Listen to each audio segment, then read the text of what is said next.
Before Babylon counted days, before Rome named months, time itself was first measured under African skies.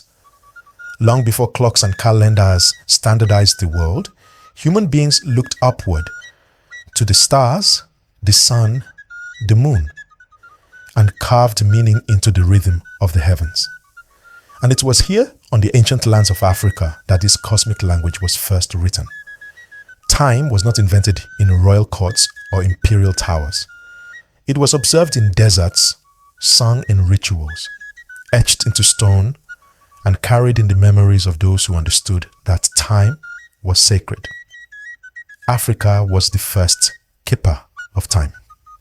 Across its vast landscapes, people watched the stars and traced their patterns to the turning of the seasons.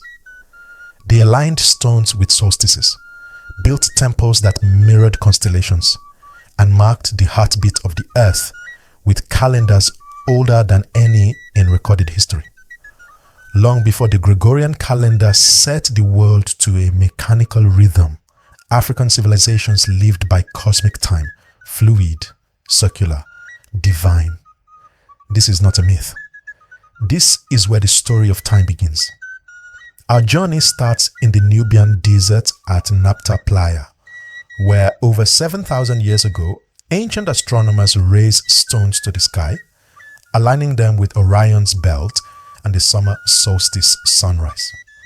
From there, the path leads north to Kemet, where the heliacal rising of Sirius became the anchor of the world's first documented solar calendar, a 365-day year that would shape Greek, Roman, and eventually modern timekeeping.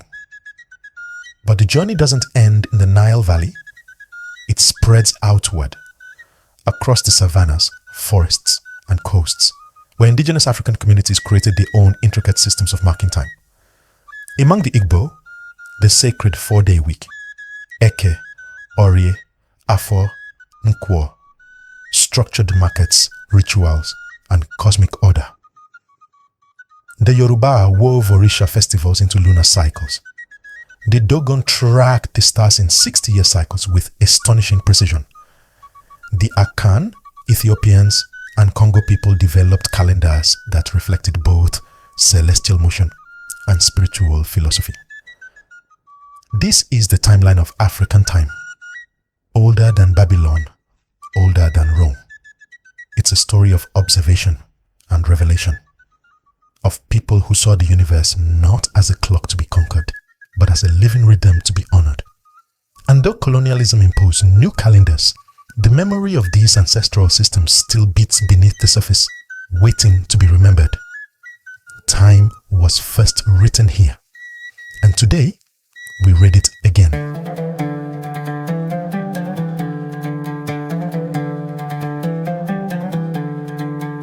In the silence of the Nubian desert, where the sands shift endlessly under a searing sun, a circle of stone still stands, weathered, ancient, and forgotten by many.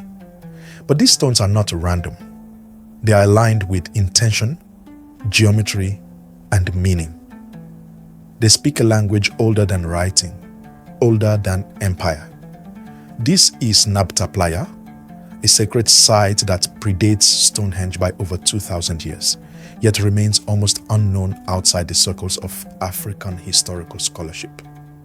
Here, over 7 millennia ago, African astronomers looked to the stars, specifically to Orion's belt, and inscribed time into stone.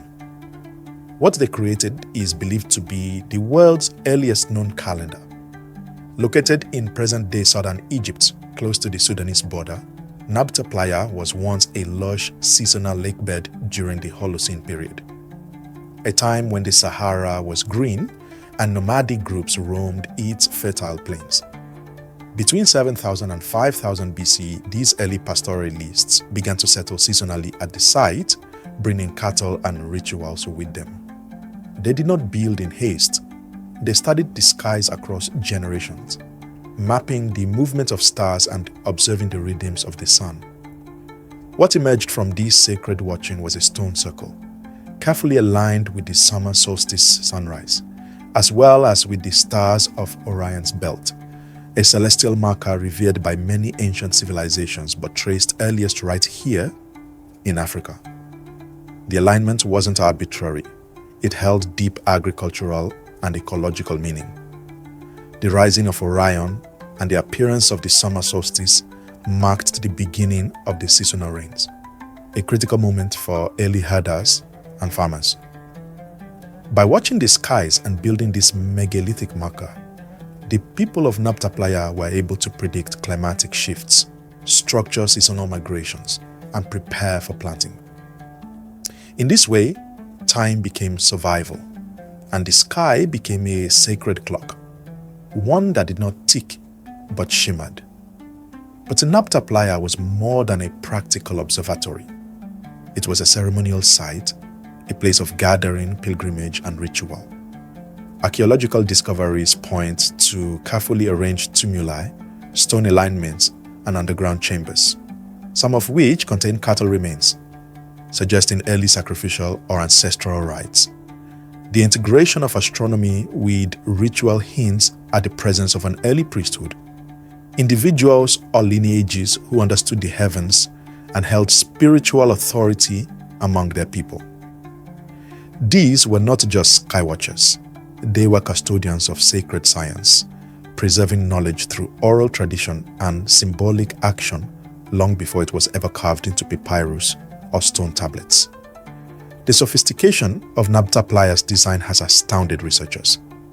Its builders understood precision, celestial alignment, and even the geometry of true north, long before such concepts were documented elsewhere. The very act of constructing a circle with such precision in an open desert environment speaks to a level of mathematical and observational skill far beyond what is typically attributed to Neolithic societies. And yet, it was done not in Europe or Asia, but in Africa. And not with metal tools or imperial funding, but through communal memory, spiritual insight, and observational genius. There is also symbolic resonance in the choice of Orion. In later Egyptian cosmology, the stars of Orion were associated with Osiris, god of resurrection and the afterlife. While Nabta Playa predates dynastic Egypt by thousands of years, it's not far-fetched to imagine that spiritual themes seeded here eventually blossomed into the religious cosmologies of Kemet.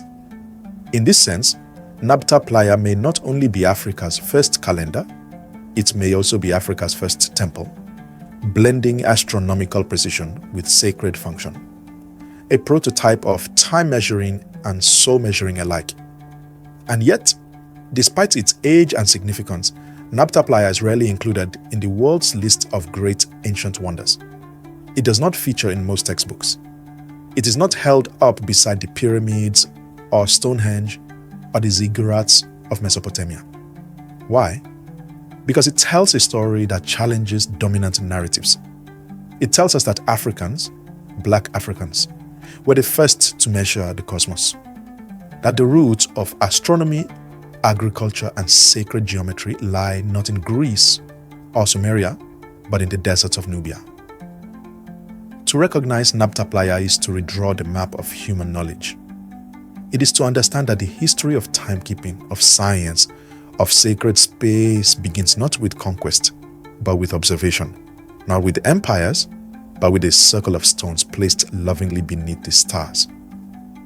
So, as we journey deeper into Africa's original calendars, we begin here, where time first touched Earth in human hands, where the sky became memory, where stone became language, where the ancestors read the stars and built the first clock, not to dominate time, but to dance with it.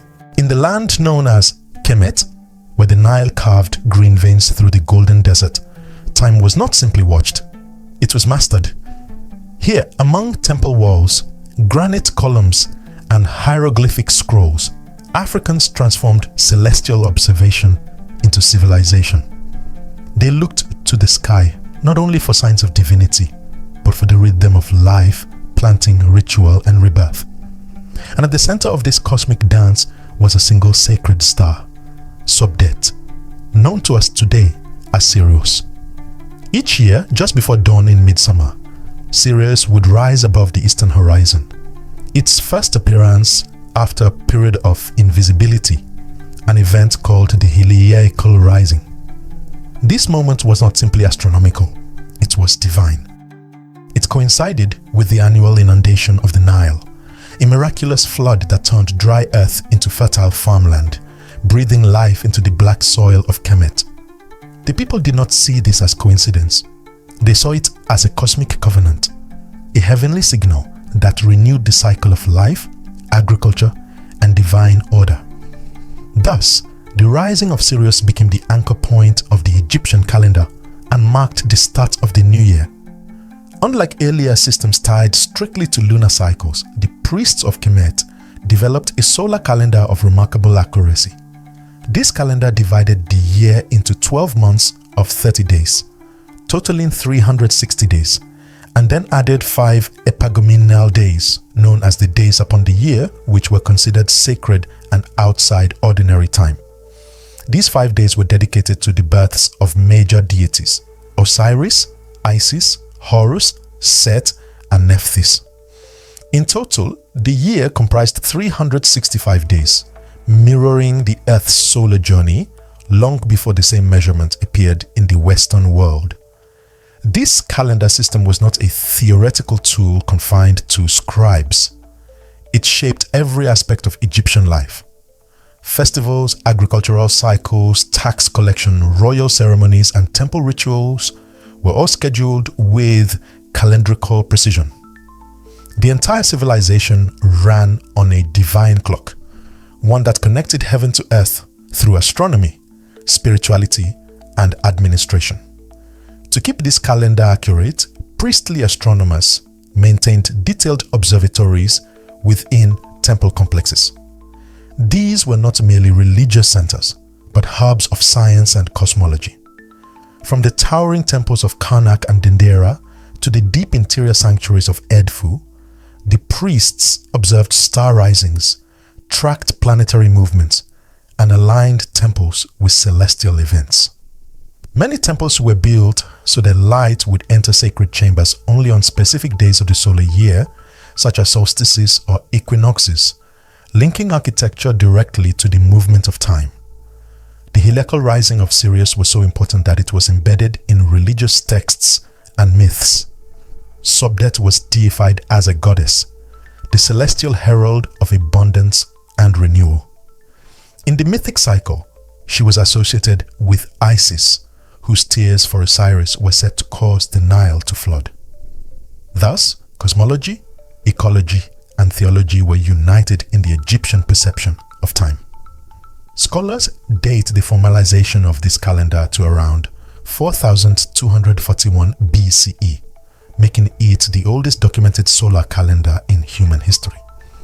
This predates the Roman calendar by over 3,000 years and even the supposed origin of the Mayan long count.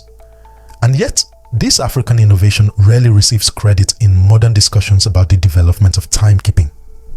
The Gregorian calendar, widely used today, traces its lineage back through Julian and Roman systems, which themselves were modeled in part after earlier Egyptian methods.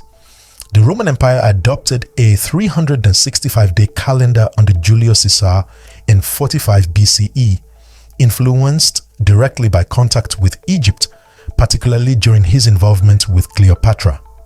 Even the leap year correction, eventually added under Augustus, mirrored adjustments known to Egyptian astronomers for centuries. Africa's calendrical wisdom quietly shaped Western civilization, even as later narratives would bury its contributions beneath Eurocentric mythology. But for the people of Kemet, time was never only a measurement. It was a sacred current, flowing from Zep-Tepi, the mythical first time of creation, and spiraling forward in cycles of death and rebirth. Every day mirrored the journey of the sun god Ra, who sailed across the sky by day and through the underworld by night. Every year echoed the resurrection of Osiris and the renewal of life through Nile floods. Time was not linear. it was alive. In Kemet, timekeeping was statecraft, spirituality, and science fused into one. The calendar was not just a tool to track days, it was a structure to hold Ma'at, the principle of balance and divine order. It reminded people when to sow and reap, when to mourn and celebrate, when to sacrifice, and when to heal. It told the story of the gods, their kings, and the cosmos they inhabited. So when we speak of calendars, of years and months, and sacred cycles, we must begin with Kemet, with Sirius rising in the early dawn, with the black soil soaking in the river's gift, with the priests watching the stars, writing time into scrolls and stone. Africa did not borrow time. Africa defined it, codified it, and gave it to the world. Across the vast and diverse landscapes of Africa, from the forests of Nigeria to the cliffs of Mali, from the highlands of Ethiopia to the savannas of Ghana and the river valleys of Central Africa, time was not merely a way to measure days. It was a way to live, a pulse to move by, a song sung by the earth, the stars, and the ancestors. In indigenous African societies, time was circular, sacred, and cosmically embedded. It wasn't carved into cold metal or trapped in ticking machines. It was danced, remembered, spoken, and ritually honored. In these cosmic communities, time was not an abstract metric. It was relational, tied to birth, ritual, planting, rainfall, memory, and the unseen world. Each culture had its own unique calendar, yet all of them shared one truth. Time was alive. Let us begin in what is today southeastern Nigeria, among the Igbo people, where the very rhythm of life follows a sacred 4-day cycle. Eke, Orie, Afo, Nkwor. These are not just names of days, they are the spiritual backbone of Igbo cosmology. The 4-day week governs market days, village gatherings, rituals, and social obligations. Each day is energetically distinct, with its own meaning, taboos, and guardian spirits. 7 of these weeks make up a lunar month, and with 13 months, the full Igbo year totals 364 days, a number that mirrors cosmological harmony. The Igbo calendar is also deeply tied to the land and ancestors. Shrines are consulted during sacred days, and diviners align community decisions with the spiritual energy of the moment. Time for the Igbo is not passive. It demands participation, attention, and respect. Moving westward to the Yoruba people, we find a time system that intertwines with the rich pantheon of Orisha deities. The Yoruba sacred week is also 4 days long, with each day corresponding to specific Orisha and their unique energies. The Yoruba calendar is lunar in nature, with months governed by the moon's phases and festivals aligned with agricultural and spiritual seasons. Major rituals and festivals, such as Oshun's River Festival, Ifa divination ceremonies, or the sacred New Yam festivals, are scheduled not by mechanical time, but by divinatory readings, celestial signs, and ancestral guidance. The Yoruba calendar doesn't merely track time, it harmonizes human life with the cycles of the divine realm, agriculture, and natural forces. Birthdays are not simply celebrations, they are spiritual alignments that reveal one's destiny, linked to the day of birth, the deity overseeing it, and the energy carried through lineage. Northwest of Nigeria, in the cliffs and plateaus of Mali, the Dogon people developed one of the most astonishingly complex time systems in the ancient world. Their understanding of celestial movements, especially those of the Sirius star system, has baffled modern astronomers. Long before telescopes, Dogon priests knew of Sirius B, the invisible companion star to Sirius A, and described its elliptical orbit and incredible density with startling accuracy. Their calendar is based on a 60-year cycle called the Sigui, which marks the transition of cosmic time and is celebrated through elaborate initiation rituals, masquerades, and oral recitations of cosmology. These events are not simply ceremonial. They are mechanisms of cosmic renewal. where time is not just marked, but reactivated through ritual action. Dogon cosmology conceives of the universe in spirals, with time echoing the movements of creation itself. To be initiated into the calendar is to be initiated into the rhythm of the stars, a sacred literacy passed through generations. In Ethiopia, time has not been erased or rewritten. It still lives in its ancient form.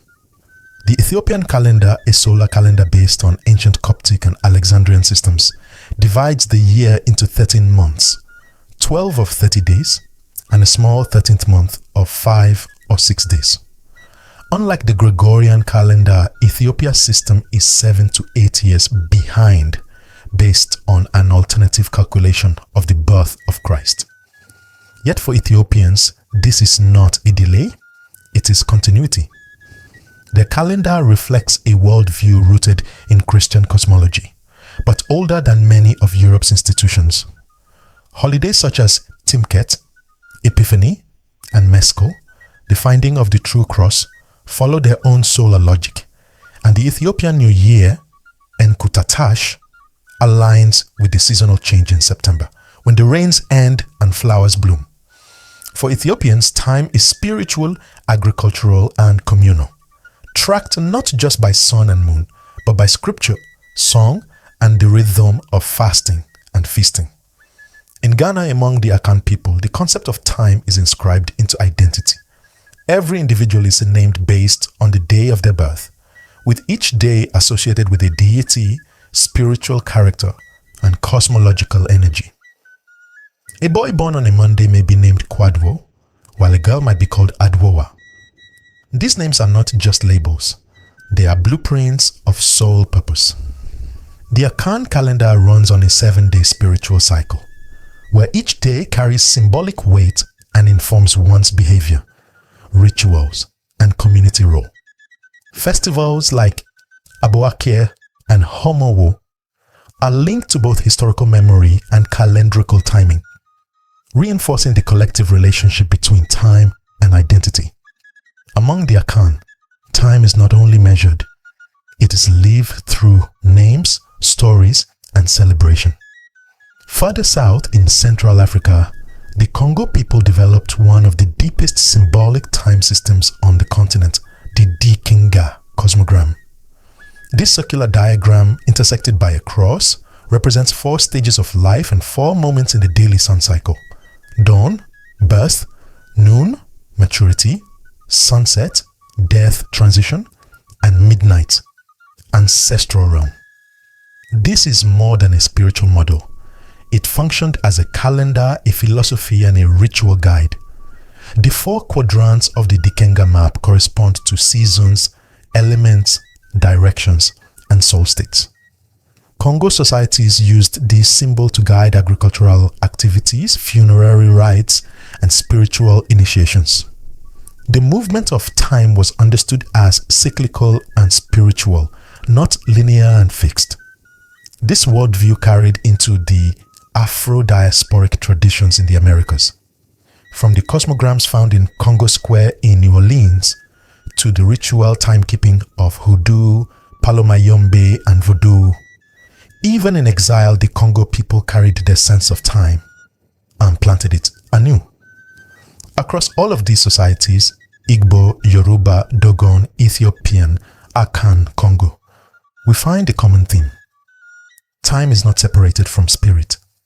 It is a living force, woven into every part of life. Birth and naming, planting and harvest, mourning and celebration, worship and initiation. Time is kept not just in calendars, but in stories, music, masks, architecture, and ritual. It is sung by griots, danced by masqueraders, and called forth in the beat of ancestral drums. Where the Western world cuts time into segments, hours, minutes, seconds, Africa's ancestral timekeepers saw rhythm, flow, breath.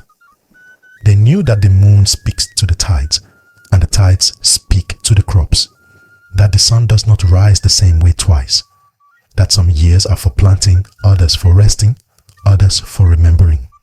They read the sky not with numbers, but with intuition.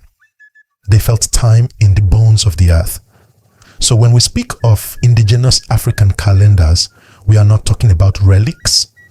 We are talking about living technologies, systems of perception and orientation that continue to guide lives, ceremonies, and identities today. They are maps of meaning, blueprints of balance, and repositories of ancestral intelligence. And as the mechanical clock continues to dominate the modern world, there is a quiet resurgence, a remembering of these original rhythms. Time in Africa was never just a measure.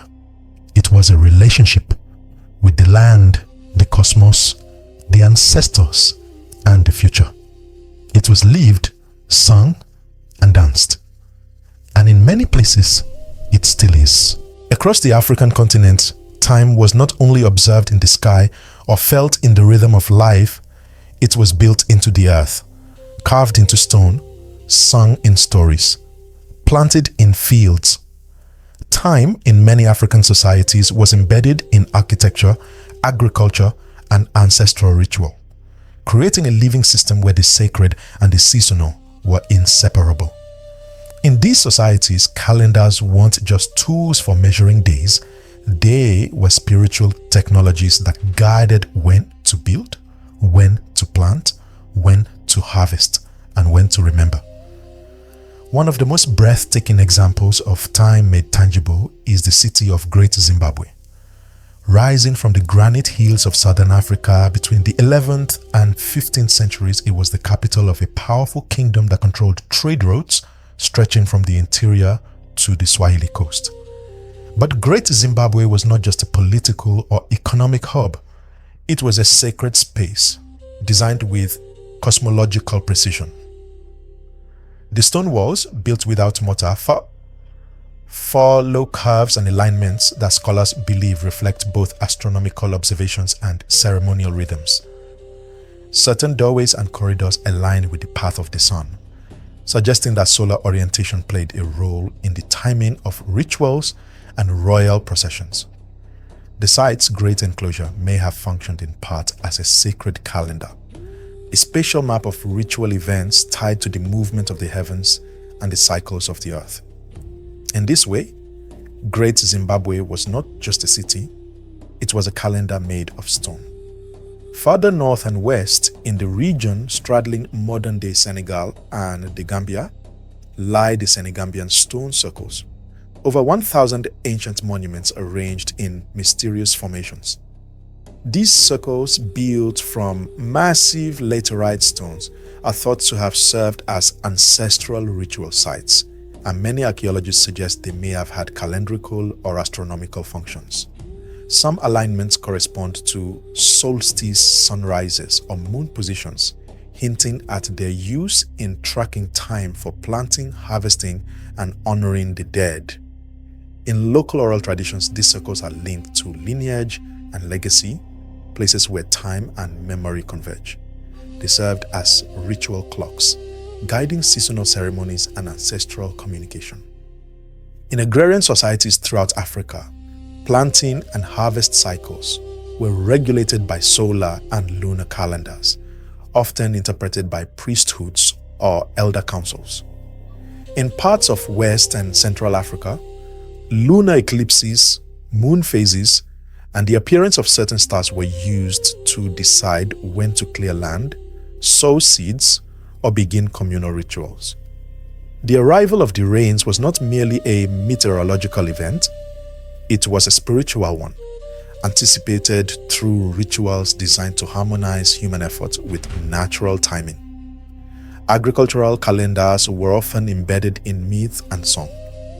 Among the Zulu, for example, the beginning of the agricultural season was marked by Ukushwama, a first fruits festival thanking the ancestors and spirits for the year's blessings.